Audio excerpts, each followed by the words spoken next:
Esta noche finalmente me admití a mí misma que mi familia oficialmente había elegido a su hija favorita. Estaba parada en mi cocina diminuta, tratando de no llorar sobre un plato de coditos fríos que mi hijo ya no había querido comer. El monitor del bebé zumbaba en la barra junto a mi codo.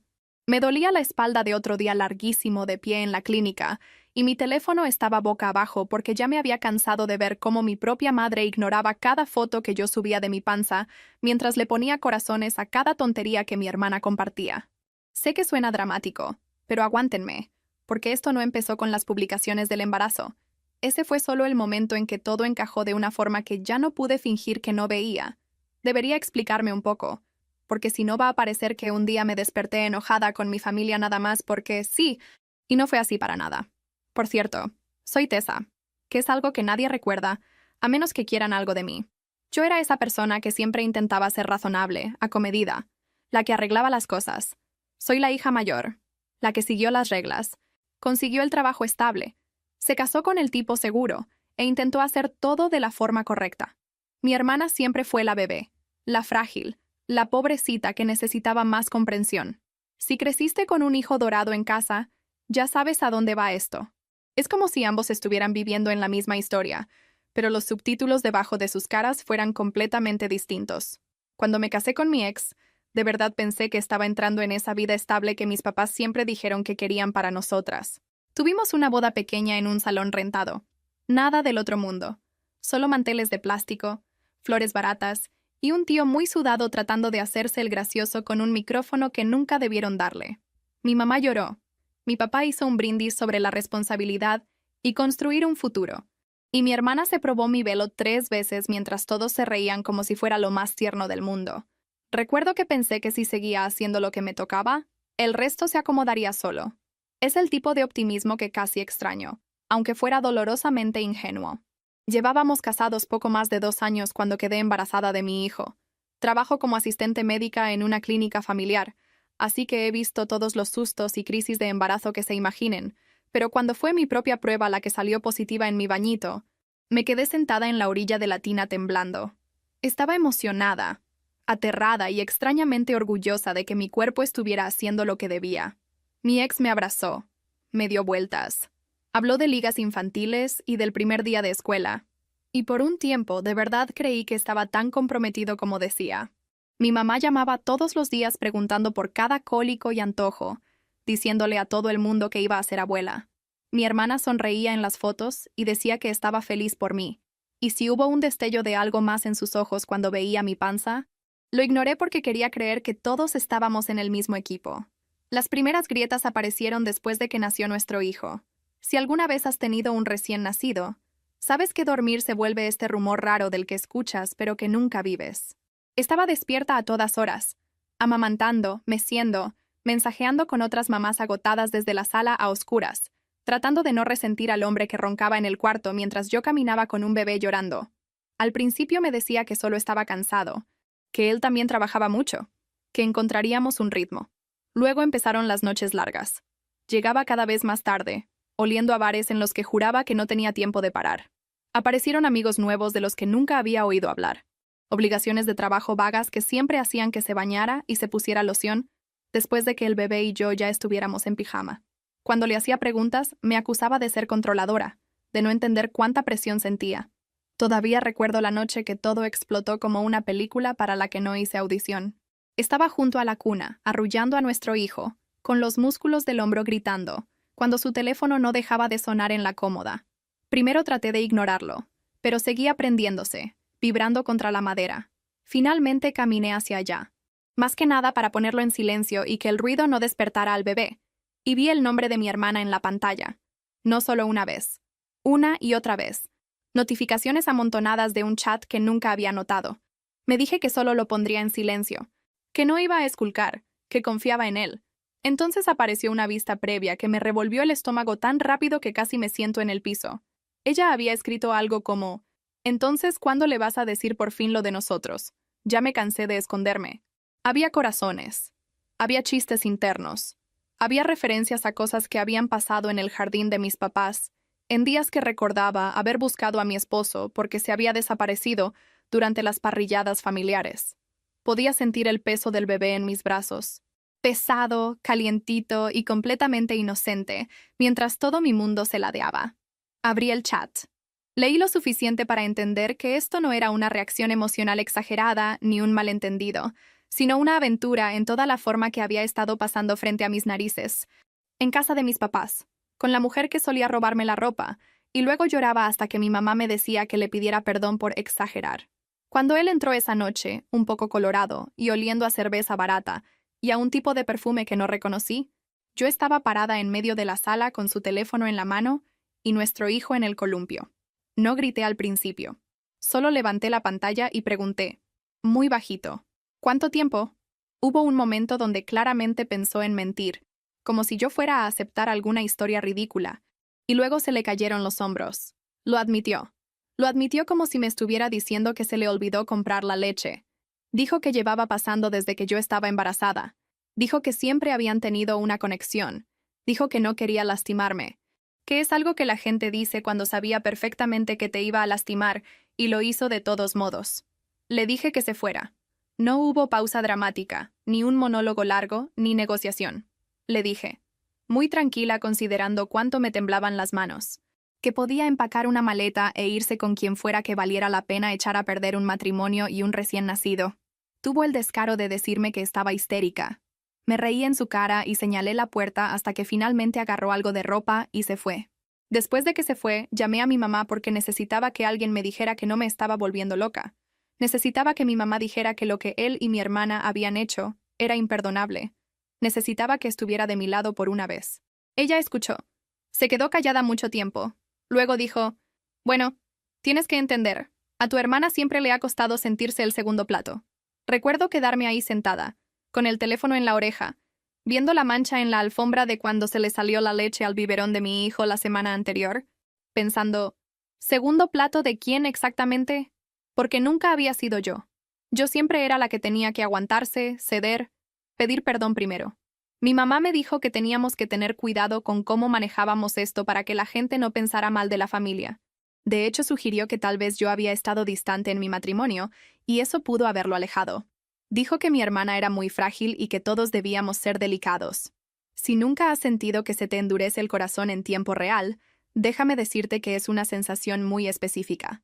Colgué esa noche sabiendo que mi mamá no me iba a salvar de esto, que si quería salir, tendría que arrastrarme yo sola y arrastrar a mi bebé conmigo. Busqué un abogado. Pedí el divorcio. Trabajaba en la clínica todo el día, alimentaba al bebé toda la noche y llenaba papeles en la mesa de la cocina, mientras mi ex me mandaba mensajes larguísimos sobre cómo yo era una fría y no sabía perdonar. Mi hermana no me buscó ni una vez. En cambio, 2 meses después de que el divorcio fue oficial, ella y mi ex anunciaron su compromiso como si fuera una historieta de amor curiosa, que el universo había escrito para ellos. Mi mamá no solo lo aceptó, se lanzó a esa boda como si fuera un evento real. Fue de compras con mi hermana por el vestido, probó pasteles, me llamó para decirme qué triste se vería si yo no iba. Usó la palabra apariencias. Dijo que no podíamos darle a la gente la impresión de que nuestra familia estaba rota, como si el hecho de que mi hermana se acostara con mi esposo mientras yo todavía me recuperaba del parto no hubiera hecho eso ya. Cuando le dije que no había forma en el mundo de que yo me arreglara, me pintara los labios, contratara una niñera y viera a esos dos casarse, jadeó como si yo hubiera sugerido ponerle el pie a mi hermana en el altar. Dijo, ahora eres madre. Piensa en el ejemplo que estás dando. Ese fue el momento en que algo en mí cambió para siempre. Le dije que el ejemplo que estaba dando era que tienes permiso de alejarte de la gente que te trata como si fueras desechable. Le dije que ella podía ir a esa boda, sonreír en las fotos y contar la historia que quisiera, pero que yo no iba a estar ahí para que pareciera algo normal. Lloró. Me dijo que estaba destruyendo a la familia. Le recordé quién había empezado a romper las costuras. El drama no se quedó en nuestro circulito. La familia de mi ex empezó a chismear que el bebé tal vez ni era de él, lo cual fue honestamente impresionante, considerando que yo era la que estaba en casa cambiando pañales mientras él andaba de rascahuele. Él metió algo en la corte cuestionando la paternidad, porque al parecer pagar la pensión del hijo que ya habías aceptado criar es opcional si tu orgullo está lo suficientemente herido. Tuve que ir a una prueba, con hisopos y papeleo y un técnico aburrido que había visto este mismo circo 1000 veces. Los resultados llegaron, obviamente, confirmando lo que ya sabíamos. Él era el padre. También era un cobarde. Esas dos cosas pueden coexistir. Lo único bueno que salió de todo ese relajo fue que una vez que la prueba de ADN cayó a todos, la corte fijó la pensión. No era una fortuna, pero era suficiente para pagar la luz mientras yo hacía malabares con la fórmula, la renta y la gasolina. Agarré turnos extra en la clínica. Aprendí a administrar hasta el último dólar. Me volví ese tipo de cansancio que se te mete en los huesos y te hace olvidar qué se siente estar tranquila. Pero también fui construyendo poco a poco algo parecido a una vida. Tenía a mi hijo. Tenía compañeros que me pasaban comida que sobraba del descanso. Tenía un departamento chiquito con los gabinetes pelados y una llave que goteaba que era todo mío. Como un año después del divorcio, una amiga de la clínica me arrastró a una fiesta de cumpleaños. Casi no voy, porque la idea de ponerme pantalones de verdad y sonreírle a extraños sonaba a castigo. Pero ella insistió. Ahí fue donde conocí al hombre que eventualmente sería mi esposo. No voy a entrar en detalles porque esto no es una película romántica, pero lo que diré es que él estuvo ahí. Siempre. Preguntó por mi hijo primero. Llegaba con comida y se sentaba en el piso a ayudar a armar torres de bloques. Escuchó cuando le conté lo básico de mi historia y no se espantó ni hizo chistes de drama. Salimos como un año y medio antes de irnos a vivir juntos, en parte porque yo era precavida y en parte porque necesitaba ver que él podía aguantar la realidad de mi vida y no solo las partes bonitas. Cuando me pidió matrimonio, fue en nuestra sala, después de que mi hijo por fin se había dormido, con un anillo que claramente apenas pudo pagar y las manos temblando tanto que casi se le cae. Dije que sí, obvio, porque para ese entonces él se sentía menos como un capítulo nuevo y más como el lugar seguro que había estado buscando sin tener las palabras para decirlo. Tuvimos una ceremonia pequeña en un centro comunitario local. Mis papás estaban invitados. Mi mamá fue, mi papá se quedó atrás como si tuviera miedo de comprometerse a estar ahí. Mi hermana no fue, lo cual me pareció perfecto. No hubo discursos dramáticos. Solo mucho alivio y un tipo de alegría tranquila que todavía no me creía, pero que quería tener. A los pocos meses de la boda, me enteré que estaba embarazada otra vez. Esta vez se sintió diferente. Seguía teniendo miedo, obvio, porque los bebés no vienen con botón de pausa, pero no estaba sola en ese miedo. Mi esposo iba conmigo a cada cita que podía. Me agarraba la mano cuando me sacaban sangre. Me sobaba la espalda cuando yo estaba doblada sobre el baño. Mi hijo ya tenía edad para estar emocionado a su forma confundida. Me acariciaba la panza y preguntaba si la bebé lo escuchaba cuando le contaba de sus juguetes favoritos. Se sentía como esta burbujita frágil de felicidad que me moría por proteger. Empecé a publicar cositas del embarazo en una red social. Nada exagerado. Solo fotos de cómo crecía mi panza, el ultrasonido borroso donde necesitas que te expliquen todo para ver algo, una foto de mi hijo deteniendo un mameluco chiquito contra su pecho. Mi círculo en línea era bien pequeño, más que nada compañeros de trabajo. Algunas mamás de la escuela, algunos amigos de hace mucho que no habían tomado bando en el divorcio. La gente dejaba comentarios lindos, mandaban emojis de corazones. Me preguntaban cómo me sentía. Era ese tipo de alegría normal y básica que la mayoría de la gente da por sentada. Entonces llamó mi mamá. Recuerdo ver su nombre en la pantalla y sentir esa pesadez familiar en el pecho. Habíamos estado en este contacto raro a medias, hablando más que nada del clima y mi trabajo, evitando con cuidado el desastre enorme que había en medio de nuestra relación. Contesté de todos modos porque una parte de mí todavía quería una madre. Ni siquiera se molestó en platicar de nada. Se fue directo al grano. Dijo, «Tienes que dejar de publicar cosas de este embarazo». Al principio pensé que no la había escuchado bien. Le pregunté a qué se refería. Suspiró. Ese suspiro dramático que se guarda para cuando cree que va a decir algo muy sabio. Dijo, «Tu hermana está intentando tener un bebé y no le funciona. Cada vez que subes otra foto, es como si se lo estuvieras restregando en la cara. La gente está hablando. Dicen que eres cruel. Deberías ser más considerada». Me quedé ahí parada, en mi cocina. La misma cocina donde había llorado por la aventura de ellos, con la mano libre en mi panza, sintiendo pataditas y preguntándome cómo llegamos a esto. Le dije que solo estaba compartiendo cosas normales, como todo el mundo. No estaba etiquetando a mi hermana. No estaba escribiendo testamentos sobre el karma. Solo estaba emocionada. A mi mamá no le importó. Dijo, «Sabes que ella siempre ha batallado. Tú tienes lo que ella quiere. Lo mínimo que puedes hacer es ser discreta. Tal vez no publiques nada. Tal vez guarda esto para ti misma para que no la humilles así». Esa palabra, humillar, me pegó como una bofetada. Le pregunté cómo exactamente estaba humillando a mi hermana por estar embarazada del bebé de mi esposo. Empezó a decir que la gente compara, que andan de chismosos, que ven a mi hermana con lástima. De hecho, dijo, dicen que está defectuosa, como si estuviera dando el reporte del clima. Sentí esta mezcla de coraje e incredulidad y esa vergüenza vieja y familiar que ni siquiera me pertenecía a mí. Le dije muy claro que no iba a esconder mi embarazo como si fuera algo vergonzoso. Le dije que entendía que mi hermana estuviera sufriendo, pero eso no significaba que yo tuviera que borrar mi propia vida. Dije algo como, si no puede ver una panza sin ponerse mal, tal vez debería hablar con alguien a quien le paguen por escuchar. Mi mamá jadeó como si yo hubiera pateado a un perrito. Trató de hacerme sentir culpable para que cediera. Dijo cosas como, pensé que te había educado para ser buena, y ella haría esto por ti, lo cual daba risa considerando la historia. Cuando se dio cuenta de que no me iba a rajar, se puso fría. Dijo, está bien, solo recuerda quién ha estado ahí para ti siempre que necesitaste ayuda, lo cual era gracioso porque la respuesta a eso nunca había sido ella. Colgamos y me quedé ahí temblando, con una mano en la barra y otra en mi panza, tratando de decidir si estaba exagerando. Lo que pasa cuando creces en una casa donde tus sentimientos siempre son lo de menos es que empiezas a tratar tus propios instintos como si estuvieran mal. Luego, en los siguientes días, mi mamá subió de tono como solo ella sabe hacerlo. Empezó a caer a mi departamento sin avisar.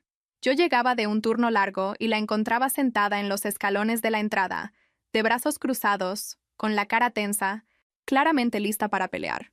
Golpeaba la puerta más fuerte de lo necesario, gritando mi nombre con ese tono que hace que los vecinos se asomen por las cortinas. Una vez empezó a reclamarme ahí mismo en el pasillo sobre eso de restregarle la felicidad a la gente, mientras mi hijo se me agarraba de la pierna y la vecina de enfrente fingía que checaba su correo. Después de eso, un vecino me detuvo y me preguntó si todo estaba bien. Me quería tragar la tierra.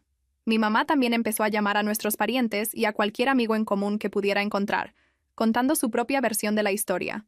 En su versión, yo estaba presumiendo mi embarazo en Internet para torturar a mi pobre hermana, que no podía tener hijos. Se le olvidó la parte de traicionar a tu hermana con su esposo. Es curioso cómo se le pasan esos detalles. Llegó un punto en que me di cuenta de que si no ponía un límite fuerte, ella iba a seguir presionando hasta tumbarme la puerta. Me senté una tarde después de que mi hijo se durmió y le escribí un mensaje que debía haber borrado y vuelto a escribir como 10 veces. Al final fue simple. Le dije que cualquier otro intento de hacerme sentir mal por estar embarazada, cualquier comentario sobre mis hijos, cualquier visita sin aviso causando escenas afuera de mi casa, iba a terminar en que yo cortara contacto por completo. Le dije que hablaba en serio. Le di a enviar, puse mi teléfono boca abajo, y me quedé viendo el techo hasta que me ardieron los ojos. Por un tiempo todo estuvo muy callado. Dejó de caer de sorpresa. Dejó de llamar. Yo seguí subiendo cositas del embarazo. Nada loco. Solo lo suficiente para sentir que no me estaba escondiendo. Luego, una tarde, alguien que apenas conocía me detuvo en el estacionamiento después del trabajo. Es una amiga de mi hermana, el tipo de persona que siempre sabe cada chisme antes que nadie. Dijo, mira, sé que no me toca, pero siento que deberías saber algo. Resultó que mi hermana y mi ex nunca habían ido de verdad a un doctor por sus supuestos problemas de fertilidad. Solo habían asumido que el problema era ella porque él ya tenía un hijo. Ella se la había pasado tomando suplementos, checando su temperatura, llorando en el hombro de mi mamá por su cuerpo descompuesto. Todo ese tiempo, él andaba con un secreto que me revolvió el estómago. Al parecer, a los pocos años de casados, él se había ido a hacer la vasectomía sin decirle a ella. No quería más hijos, ni con ella ni con nadie. Dejó que ella se echara la culpa mientras él cargaba con esa información como un arma cargada. Ella solo se enteró porque tuvieron una pelea de borrachos donde él finalmente lo soltó para lastimarla a propósito. Recuerdo estar ahí parada en el estacionamiento, con mi panza pesada y las llaves del carro enterrándoseme en la palma, sintiendo esta mezcla amarga de tener la razón y de asco. No voy a fingir que sentí lástima por ella en ese momento, porque no fue así. Lo que sentí fue una confirmación. Confirmación de que yo no había sido la loca. Que este hombre siempre había sido egoísta y cruel de formas que los demás por fin podían ver. También sentí este alivio extraño y callado de que, por una vez, la favorita de mi mamá estaba probando un poquito de lo que se siente estar del lado de sus malas decisiones. No la busqué. No mandé mensaje. Me fui a mi casa, hice la cena, ayudé a mi hijo con un rompecabezas e intenté enfocarme en la vidita que se movía bajo mi piel. Cuando finalmente llegó el momento de que naciera mi hija, me puse de parto de la forma clásica de película. Parada en el pasillo de los congelados, viendo una bolsa de chícharos, sintiendo una presión rara y luego un muy claro Ah, ok. Esto ya empezó. Mi esposo me llevó corriendo al hospital. Mi hijo se fue con una vecina que adoraba, y yo me preparé mentalmente para pasar por todo esto de parir otra vez. Antes de que nos registraran, ya había dejado instrucciones con las enfermeras sobre las visitas. Les di una lista de nombres de gente que tenía permiso de entrar al cuarto. El nombre de mi mamá no estaba. Nuestra hija llegó después de horas de contracciones y mentadas de madre, y un momento breve donde juré que nunca más volvía a hacer esto. Era chiquita, perfecta y ruidosa, con una carita arrugada que de alguna forma hizo que todo lo miserable por lo que había pasado se sintiera como una historia secundaria y no como el tema principal. Mi esposo lloró más que la bebé. La sostuve contra mi pecho, y sentí esa ola rara y abrumadora de amor, pánico y responsabilidad bañarme de nuevo. Al segundo día, cuando todavía estaba adolorida, cansada y tratando de entender cómo amamantar por segunda vez, entró una enfermera que se veía incómoda. Dijo que había alguien en recepción insistiendo en que la dejaran subir a verme a mí y a la bebé. No tuve ni que preguntar quién. Mi mamá se había aparecido, armada con el discurso que hubiera estado practicando. Al parecer le estaba diciendo al personal que ella era la abuela, que tenía derechos, que yo estaba siendo irracional. Vi a la enfermera y le dije, «No está en mi lista de aprobados, no la quiero aquí». La enfermera asintió, aliviada, y salió a encargarse. Podía escuchar voces ahogadas en el pasillo, la de mi mamá subiendo de tono, exigiendo ver a su nieta, soltando frases como «derechos familiares», como si eso significara algo en un hospital que tenía mi papeleo firmado. Eventualmente el ruido se fue. Se fue. No dejó una nota. No mandó un mensaje diciendo que se alegraba de que estuviéramos bien. Todo se trataba de su actuación. Una vez que estuvimos en casa y más o menos instalados, subí una foto a la misma red social. Era solo mi hijo sentado en el sillón, cargando a su hermanita bebé como si fuera de cristal, con la cara más seria que le había visto. El pie de foto era algo simple sobre cuando se conocieron. Mis configuraciones ya estaban bien cerradas para entonces. Solo gente en la que de verdad confiaba podía ver lo que yo publicaba. Llenaron la foto de comentarios, corazoncitos, chistes sobre que lo habían ascendido a hermano mayor. Por unos días, casi se sintió normal. Entonces sonó mi correo del trabajo. No el que estaba conectado a la clínica, sino el que nadie fuera de mi chamba debía tener. Lo abrí y vi el nombre de mi mamá como remitente. Al parecer se había puesto a buscar en registros escolares viejos o algún papel compartido para encontrarlo, porque no hay forma en el mundo de que yo se lo hubiera dado a propósito.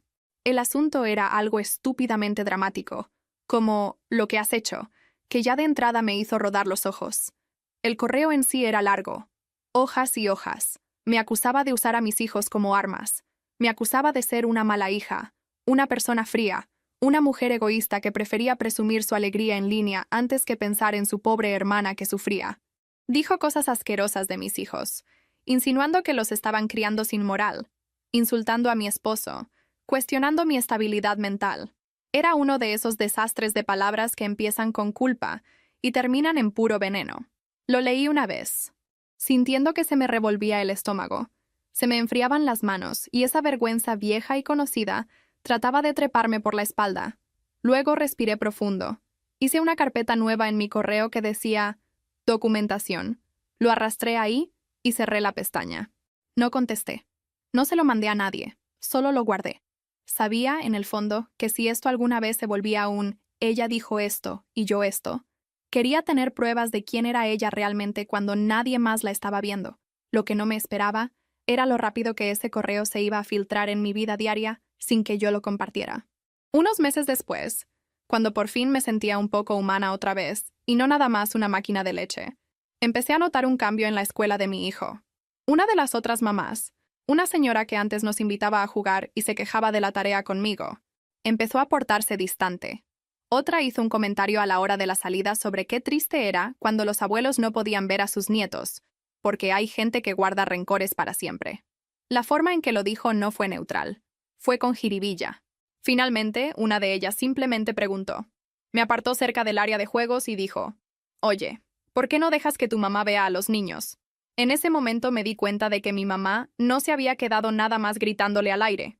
Se había ido de campaña, llamando a gente, contándoles su historia trágica sobre la hija malagradecida que le escondía a los nietos a la abuela amorosa.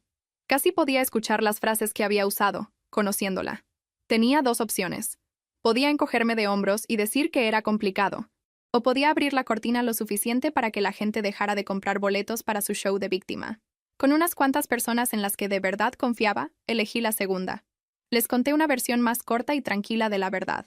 Que mi hermana tuvo una aventura con mi esposo. Que mi mamá eligió bando. Que me había mandado un correo atacando a mis hijos. Con una amiga, cuando se vio que no sabía a quién creerle, saqué el correo en mi teléfono y la dejé leer unos renglones. Le cambió la cara. Algo en sus ojos se endureció hacia el lado de mi mamá. Dijo: «Está bien, con eso tengo, ya entendí». Y me regresó el teléfono como si fuera radiactivo. No necesité circularlo, solo necesité que unas cuantas personas clave entendieran que la situación no era un berrinche tonto. Era por protección propia. Lo más difícil, honestamente, fue explicarle algo de esto a mi hijo de una forma que no le echara todo el veneno de adultos en sus hombritos. Una tarde llegó de la escuela, tiró la mochila al piso y preguntó, muy bajito: «¿Por qué mi abuela nos odia?». Esa pregunta dolió más que cualquier correo. Lo senté en el sillón, respiré y le dije algo cierto pero adecuado para su edad. Le dije que a veces los adultos toman decisiones que lastiman a otras personas, y cuando esas personas no quieren pedir perdón o dejan de lastimar, tenemos que protegernos. Le dije que no era su culpa, que nada de esto tenía que ver con que él fuera alguien a quien se pudiera querer, porque él era muy querido. Asintió, como que medio entendió y medio no, que es honestamente como se siente la mayoría de los adultos con los dramas familiares. La vida se acomodó en un tipo de normalidad nueva después de eso. Había rutinas de escuela, revisiones de la bebé, comidas nocturnas y cuentas que pagar. Y el piquete ocasional cuando veía a otra gente subir fotos con sus papás cargando a sus niños. Mentiría si dijera que nunca sentí envidia de ese amor fácil entre generaciones, pero cada vez que pensaba en buscarla, me acordaba de ese correo, de la cara de mi hijo, de estar en ese cuarto de hospital mientras mi mamá peleaba con una enfermera, en lugar de preguntar si yo estaba bien. Entonces, de la nada, llamó mi hermana. No habíamos hablado desde antes de que naciera mi hija. Ver su nombre en mi pantalla fue como ver a un fantasma tratando de hacerme una videollamada. Casi dejo que se fuera al buzón, pero la curiosidad y la vieja costumbre ganaron. Contesté. Empezó a hablar como si no hubiera pasado el tiempo, con una voz dulce como el azúcar, preguntando por los niños, preguntando por mi trabajo, actuando como si no me hubiera ayudado a destruir mi vida de la forma más personal posible. Yo mantengo la voz bien plana en esas situaciones, porque he aprendido que cualquier señal de emoción la usan en mi contra. Le di respuestas cortas, nada que pudiera torcer. Después de unos minutos de esa plática falsa e incómoda, por fin llegó al punto. Me dijo que se estaba divorciando de mi ex. Estaba destrozada. Él le había mentido por años. Se había hecho la vasectomía sin decirle. Le había hecho creer que ella era el problema mientras él secretamente había decidido que ella no iba a cargar a sus hijos. Lloró. Sollozos fuertes y feos en el teléfono. Habló de lo estafada que se sentía, de lo humillada, de lo doloroso que era darte cuenta de que la persona en la que confiabas te había usado. La escuché un rato porque no soy de piedra, y sé que se siente eso.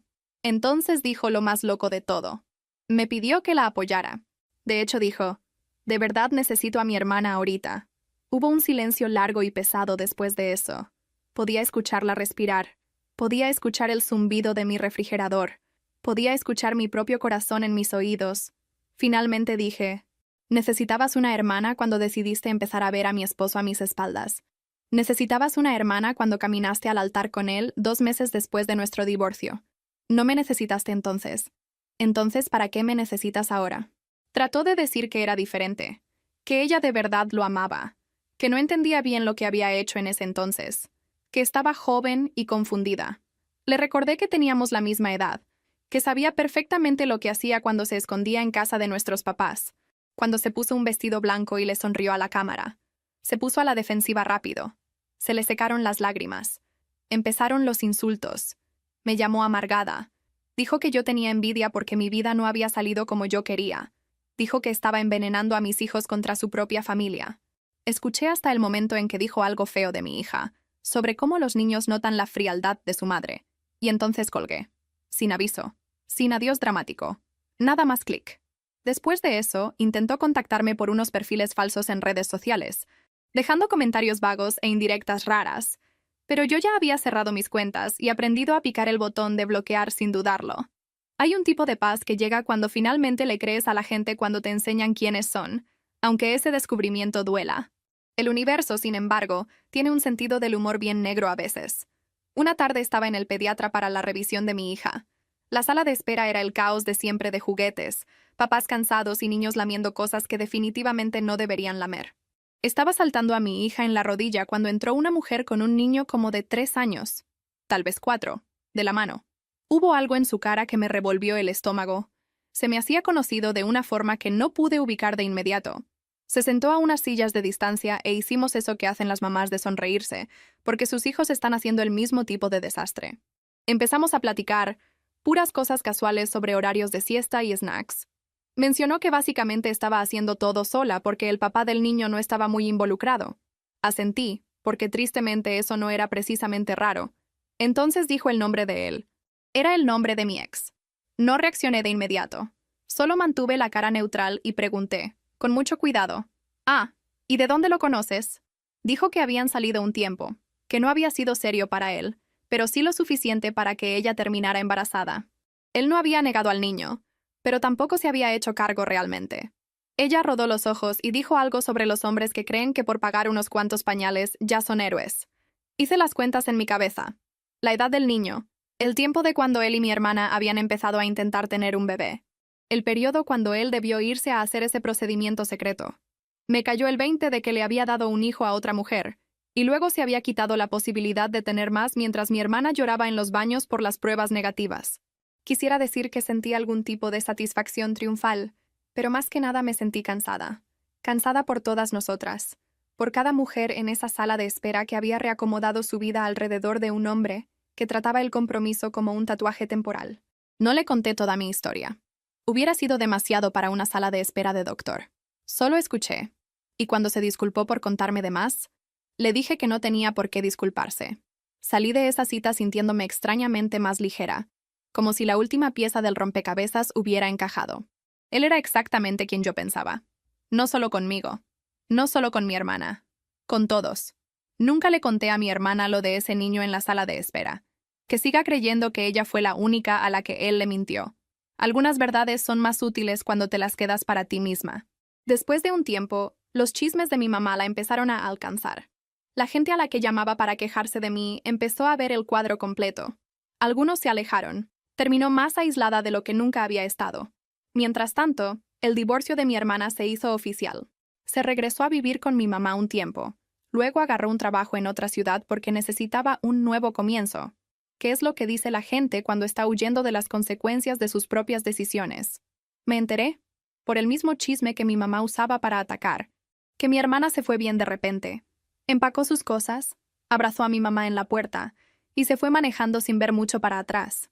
Mi mamá, que se había pasado años haciéndose nudos para protegerla, de repente se quedó sola en esa casa, sin hija favorita, a quien seguirle el juego, sin un gran cuento que venderle a la gente sobre todos los sacrificios que había hecho por su bebé frágil. Solo silencio y el pariente ocasional que todavía le contestaba el teléfono. En mi casa, las cosas no eran perfectas, pero estaban estables de una forma que se sentía casi lujosa. Mi esposo iba a trabajar y regresaba a casa. Ayudaba con la tarea, cambiaba pañales sin actuar como si mereciera una medalla. Mi hijo empezó a decirle papá por su cuenta un día, así casual, mientras armaban un fuerte de almohadas. No lo corregimos. Las visitas por orden judicial de mi ex se volvieron cada vez más irregulares. Cancelaba a la mera hora. Reprogramaba. Se le olvidaba. Mi hijo dejó de preguntar tanto por él. Cuando sí iba, era algo incómodo y superficial, como si estuviera visitando al hijo de un amigo y no al suyo. En un punto mi hijo me vio antes de una visita programada y dijo, ¿tengo que ir si no quiero? Esa pregunta se me quedó grabada. Lo hablé con mi esposo. Hicimos una cita con un abogado, no porque quisiéramos borrar a su padre, sino porque queríamos que la estructura legal reflejara la realidad, y no una fantasía de convivencia que no existía. El abogado explicó que tomaría tiempo, que a los jueces les gusta la estabilidad en el papel aunque la vida real sea otra cosa, pero que teníamos un caso por las faltas a las visitas y los deseos de mi hijo conforme fuera creciendo. Fue la primera vez que salí de una oficina legal sintiendo que el sistema tal vez estaba inclinando un poquito a mi favor en lugar de nada más estar en mi contra. Tomó meses de papeleo y espera, pero eventualmente las visitas cambiaron a ser bajo los términos de mi hijo y no en un horario que solo se veía bien en papel. Para cuando tuvo edad para decidir de verdad, simplemente dejó de ir. Un año llegó una tarjeta de Navidad de su padre, y mi hijo me la entregó y dijo que la podía tirar si quería. No lo hice. Solo la puse en un cajón y nunca la abrí. Con eso bastó. Como 2 años después de lo peor de todo, cuando mi hija ya andaba caminando y mi hijo corregía a los adultos sobre la forma correcta de armar un fuerte, mi mamá llamó otra vez. El número en la pantalla no lo conocía. Había cambiado de teléfono, lo cual sinceramente era muy propio de ella. Al parecer había conseguido mi contacto nuevo por una prima lejana que todavía le hablaba más por costumbre que por otra cosa. Su voz se oía diferente, más chiquita, de algún modo, pero todavía con ese filo dramático de antes.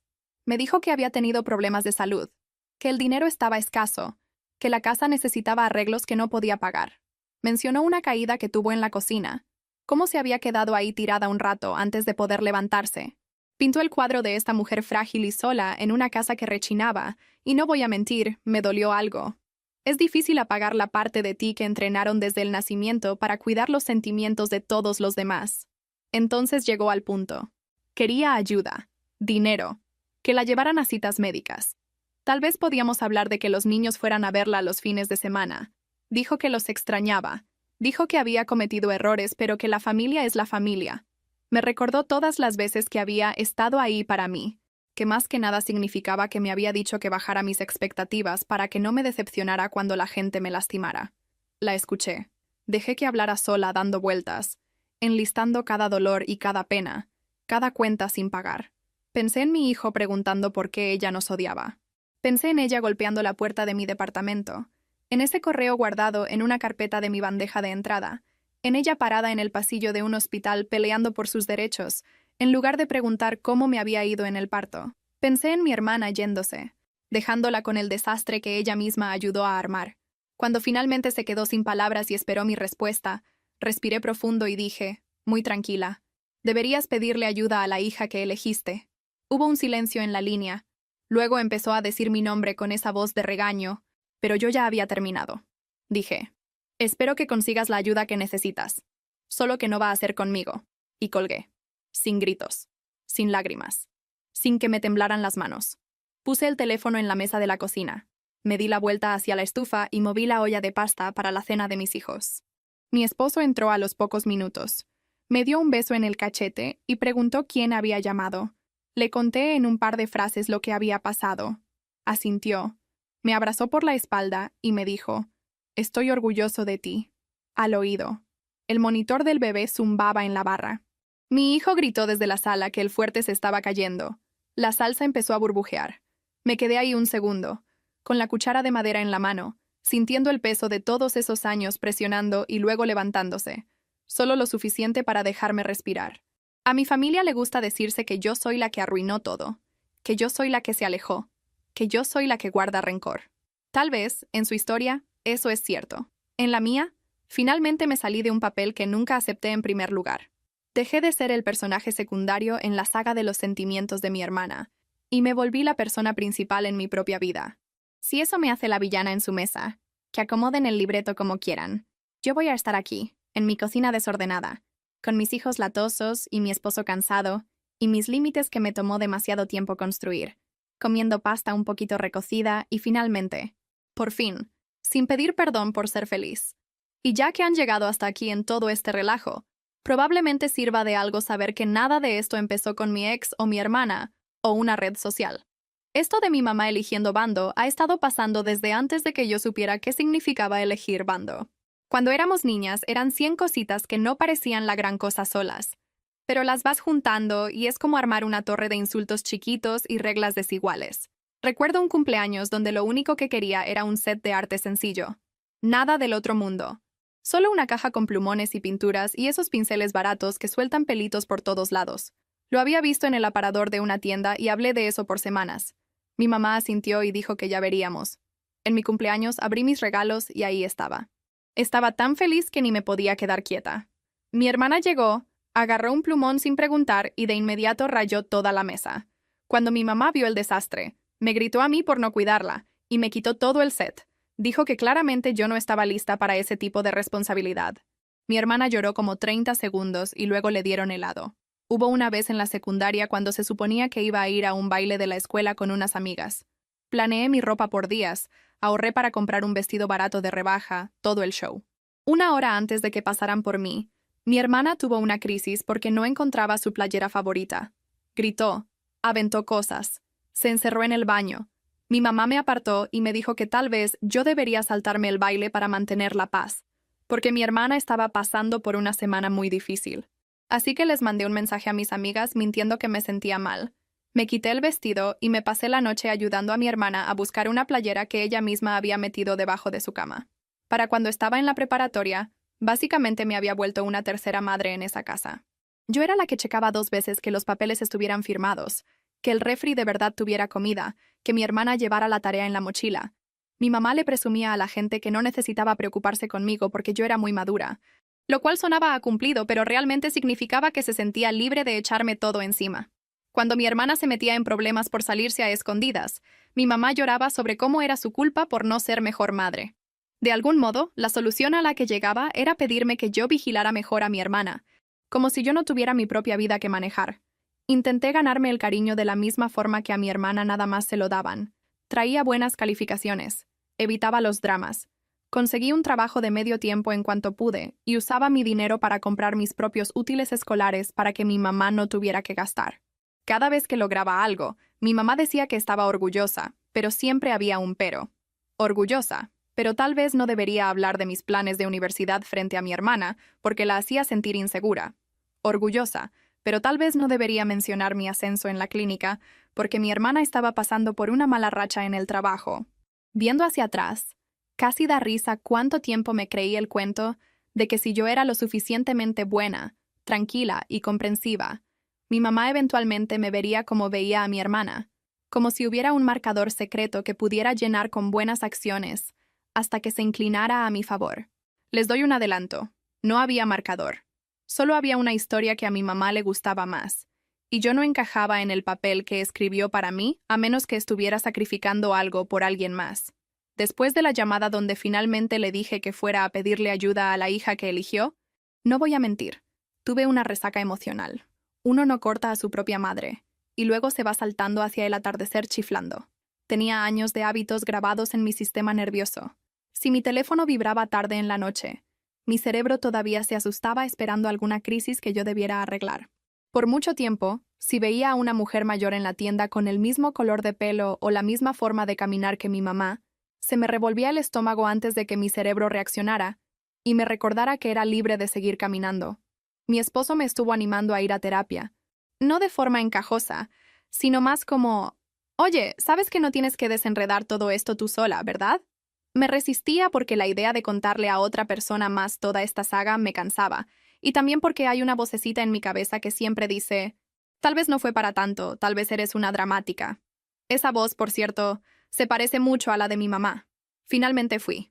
Encontré a una terapeuta por una lista que me dio mi doctor, y me senté en una silla que estaba demasiado suave, y le conté a una extraña que mi hermana se había casado con mi ex, que mi mamá se había puesto de su lado, y que yo era la que todos decían que era dramática.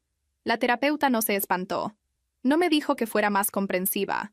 No dijo, «Pero es tu madre», como si eso explicara todo. Solo asintió y me preguntó cómo había sido crecer en esa casa. No saltamos directo a las cosas grandes. Hablamos de los patrones chiquitos, de cómo pedía perdón aunque no tuviera la culpa, de cómo me sentía culpable por disfrutar una tarde tranquila con mis hijos porque una parte de mí pensaba que debería estar checando cómo estaba mi mamá, de cómo casi le mando a mi hermana una foto de los primeros pasos de mi hija nada más por costumbre, y luego tuve que sentarme sobre mis manos.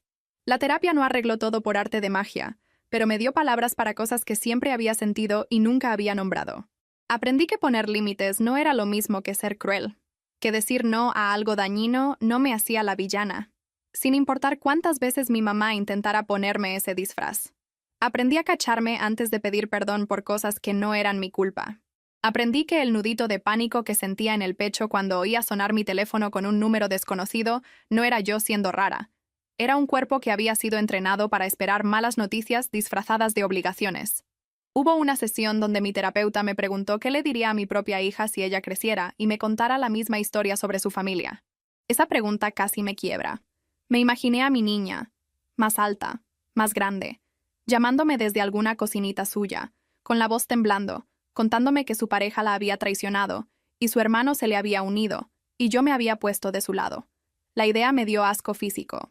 Solté que nunca haría eso, que yo estaría ahí para ella, que quemaría el mundo antes de dejar que se sintiera tan sola como yo me sentí. Mi terapeuta solo me vio y dijo, «Entonces, ¿por qué tu madre merece más lealtad de la que tú esperarías de tus propios hijos?» Esa se me quedó grabada. En el camino a casa, mientras los niños peleaban en el asiento de atrás por quién tenía el mejor snack, me quedé dándole vueltas. Había estado midiendo todo con esta regla no escrita de que mi mamá tenía lealtad automática. Hiciera lo que hiciera. Nunca me había parado a preguntar por qué. Una vez que empecé a preguntar, la respuesta no fue bonita. Era básicamente, porque ella me lo dijo. Poco a poco me fui quitando la culpa. Dejé de checar sus redes sociales por una cuenta falsa para ver si hablaba de mí. Dejé de seguir a los parientes que solo me buscaban para decirme que mi mamá estaba muy triste, o que la vida era corta y debería perdonar. Me enfoqué en la gente que llegaba con comida, que me daba aventones y me mandaba mensajes en la noche que de verdad decían, «¿Cómo estás?», en lugar de, «¿Ya hablaste con tu mamá?». Las fiestas fueron la verdadera prueba. El primer año después de que puse ese límite duro, toda la temporada se sintió rara. Ya saben cómo se nota qué mes es por los adornos en cada tienda, y las canciones que suenan en todos lados, te guste o no. Todos los comerciales eran de familias felices alrededor de mesas donde nadie tenía que apretarse. Abuelas riéndose en cámara lenta mientras los niños corrían por la casa. Mi realidad era yo y mi esposo tratando de ver cómo cocinar un pavo decente en un horno chiquito, mientras mi hijo preguntaba si su abuela iba a venir. Decidimos inventar nuestras propias tradiciones desde cero. En una de las fiestas grandes, en lugar de forzar una comida perfecta de foto, pusimos la regla de que cada quien escogía su comida favorita, sin importar qué tan rara fuera la combinación. Así terminamos con puré de papa, hot cakes, nuggets de pollo y un intento terrible de pay casero. Todo en la misma mesa. A los niños les dio mucha risa. Mi hijo dijo que era como tener 4 fiestas en una. Mi hija nada más estaba emocionada por la crema batida. Hubo un momento ese primer año donde mi teléfono vibró y vi un mensaje de un pariente del que no había sabido en mucho tiempo. Era el libreto de siempre. Decían que mi mamá estaba muy triste y que la casa estaba muy callada y que significaría el mundo si yo nada más pasaba un ratito, aunque fuera poco. Me quedé viendo ese mensaje mucho tiempo, sintiendo la culpa vieja trepando por mi espalda. Luego vi a mis hijos, con las caras pegajosas de miel, riéndose de un chiste que había hecho mi esposo, y me di cuenta de que dejar nuestra casa llena de calor y ruido para ir a sentarme a una sala donde todo lo que hiciera iba a ser juzgado no era un acto de bondad. Sería un sacrificio para una historia en la que ya no quería participar, así que puse el teléfono en silencio, lo guardé en un cajón y me volví a sentar a la mesa. Mi esposo me apretó la rodilla por debajo de la mesa como si supiera exactamente lo que acababa de pasar en mi cabeza. Tal vez sí sabía. Ha tenido un asiento en primera fila para todo esto. Después de todo. También hubo momentos incómodos fuera de las fiestas. Una vez, en el súper, vi a mi mamá en el pasillo de junto. Estaba ahí parada viendo un estante de latas de sopa como si la hubieran ofendido personalmente. Por un segundo, me congelé. Cada músculo de mi cuerpo se puso tenso. Una parte de mí quería agacharse detrás de una torre de cereales y esconderse. Otra parte quería caminar hacia ella y exigirle saber si alguna vez pensaba en lo que había hecho. Al final, no hice ninguna de las dos. Respiré, moví mi carrito por otro pasillo y seguí comprando. Mi corazón iba a 1000, pero cuando salí de esa tienda sin que me hubieran arrastrado a otra actuación, me sentí extrañamente poderosa. Mis hijos están creciendo con una versión de familia diferente a la que yo tuve. Tienen una madre que pide perdón cuando se equivoca. Y sí, meto la pata todo el tiempo. Regaño cuando estoy cansada. Digo que sí a demasiados comités de la escuela. Se me olvida el día de disfraces y mando a mi hijo con ropa normal. Pero cuando la riego, se los digo. Digo, no debí haber gritado, perdón. Y veo cómo relajan los hombros cuando se dan cuenta de que es seguro decir la verdad en nuestra casa. A veces mi hijo hace preguntas que pican en las partes sensibles. Una vez me preguntó si mi mamá me hacía hot cakes como los que yo le hago a él los sábados. Le dije la verdad de forma simple.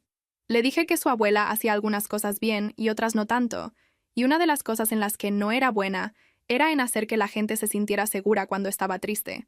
Le dije que por eso trato tanto de hacerlo diferente. Lo pensó un segundo y luego dijo, «Tú sí eres buena en eso». Y se regresó a ahogar su desayuno en miel, como si no estuviéramos hablando de ciclos generacionales de descuido emocional. Todavía hay noches donde toda la historia me pega de golpe. Estoy doblando calcetines chiquitos o llenando otro papel de la escuela y algún detalle cualquiera se me viene a la mente.